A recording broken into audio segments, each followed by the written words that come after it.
اگر کوئی نبی علیہ السلام کی حدیث مبارکہ یا عمل کوئی ایسا کام لوگوں کے سامنے صحابہ کے دور میں بتاتے تھے نا،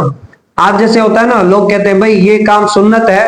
یا یہ کام نبی علیہ السلام سے ثابت ہے، تو لوگ کہتے ہیں ہاں یہ حضور علیہ السلام کی سنت ہے، حضور علیہ السلام کا طریقہ ہے، شریعت ہے،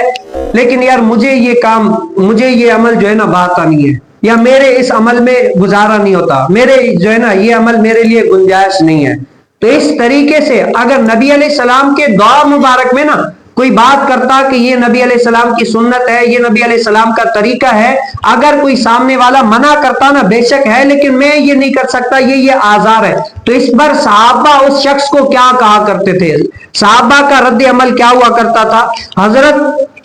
ابو جعفر یعنی امام باقر رحمت اللہ تعالی علیہ نے فرمایا کہ مجھ سے حضرت جابر نے بیان کیا کہ میرے پاس آپ کے چچا کے لڑکے آئے اور ان کی مراد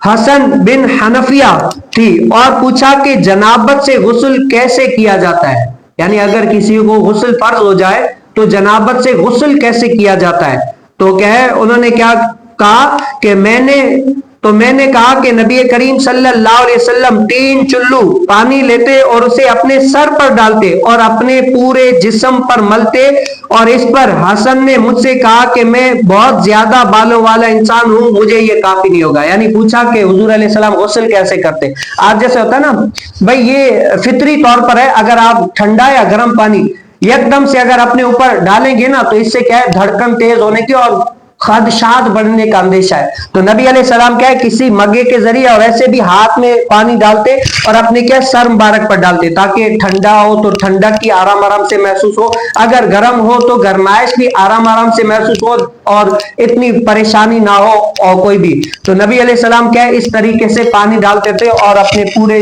جسم پر پانی بہاتے ان کا غسل ہو جاتا۔ تو ایک شخص نے وہاں پر کہا کہ حضور علیہ السلام تو ایسے کرتے تھے لیکن میرا یہ عذر ہے کہ میرے بال بہت بڑے ہیں یعنی جتنے پانی سے حضور علیہ السلام نے غسل کیا نا، بے شک حضور علیہ السلام کا تو ہو گیا لیکن میرے بال بہت بڑے ہیں، میرا اس پانی سے گزارا نہیں ہوگا، مجھے اور زیادہ چاہیے ہوگا۔ تو اس پر صحابہ نے رضی اللہ تعالی اجمعین نے کیا فرمایا کہ نبی کریم صلی اللہ علیہ وسلم تم سے بھی افضل ہے، تمہارے باپ سے بھی افضل ہے، ہر اعتبار سے افضل ہے، اور تمہارے بالوں سے بھی زیادہ نبی مختار صلی اللہ علیہ وسلم کے بال تھے، جب ان کا اس طریقے سے غسل ہو گیا تو تمہارا کیوں نہیں ہوگا؟ کہ اپنی عادت کو نبی علیہ السلام کی پیروی میں ڈالنا سیکھو، اپنے جو کام کہا جائے نا کہ یہ دین ہے، یہ شریعت ہے، یہ نبی علیہ السلام کی سنت ہے، تب اپنے عقل کے گھوڑے نہیں دوڑانے،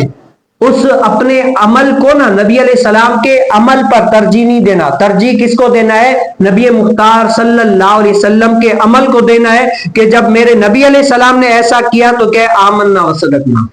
میں بھی اسی طریقے سے کروں گا، اور نبی کریم صلی اللہ علیہ وسلم کے اسی طریقے سے کر کے اپنی آپ کو حضور علیہ السلام کی سنت میں ڈالوں گا۔